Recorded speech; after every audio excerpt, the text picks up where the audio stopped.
I never thought one small decision could destroy my entire life. 3 years ago, I was living alone in a quiet suburban house. I had just gone through a painful divorce. No kids, no close family nearby, just silence. One rainy night, around 11 p.m., someone knocked on my door. I almost didn't open it. Standing there was a man in his early 30s, thin, pale, soaking wet. He said his car had broken down a few streets away. His phone was dead. He asked if he could use my phone to call for help. I hesitated, but he smiled politely. His voice was calm. Normal. I let him in. That was my first mistake. He didn't just make one call. The tow truck would take hours, he said. The rain was getting worse.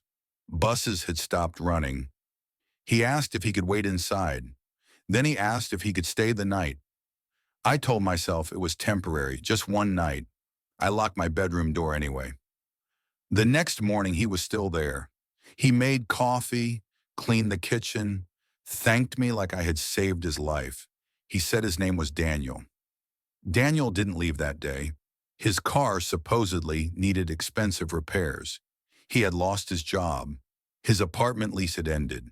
Everything in his life had collapsed at once. I felt sorry for him. I let him stay for a few days. Those few days turned into weeks. At first, Daniel was perfect. He paid for groceries, fixed things around the house, always polite, always quiet.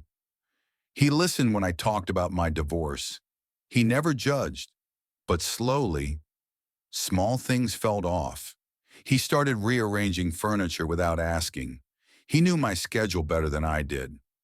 Sometimes I'd come home and feel like someone had been in my room, but nothing was missing, just moved. One night I woke up at 3 a.m. I heard whispering. I froze in bed listening. Daniel was talking in the living room, but he wasn't on the phone. He was talking to someone who wasn't there. I told myself I was imagining things. I didn't confront him. That was my second mistake. Things escalated fast after that. Daniel stopped asking permission. He referred to the house as our home. He started opening my mail by accident. When I finally told him he needed to move out, his face changed. The smile disappeared. He looked offended. He said, "You invited me here.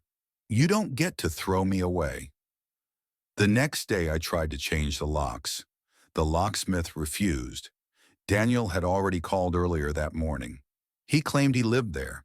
He had mail with his name on it, receipts, packages. Legally, I couldn't force him out.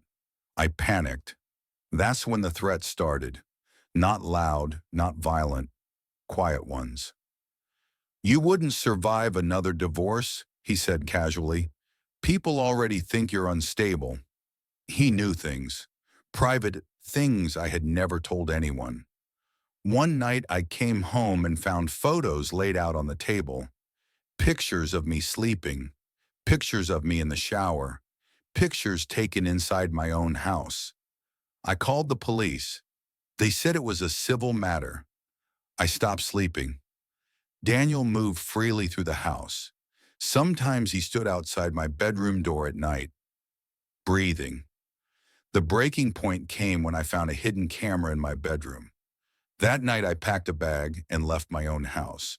I stayed with a friend. I hired a lawyer. It took 4 months and thousands of dollars to legally remove him. When I finally returned home, the house felt wrong, like it remembered him. I sold it a month later, moved to a different city, changed my number, deleted social media. I still check my locks 3 times every night. I don't open the door for anyone anymore, because sometimes the most dangerous people are the ones who seem harmless and only need one invitation.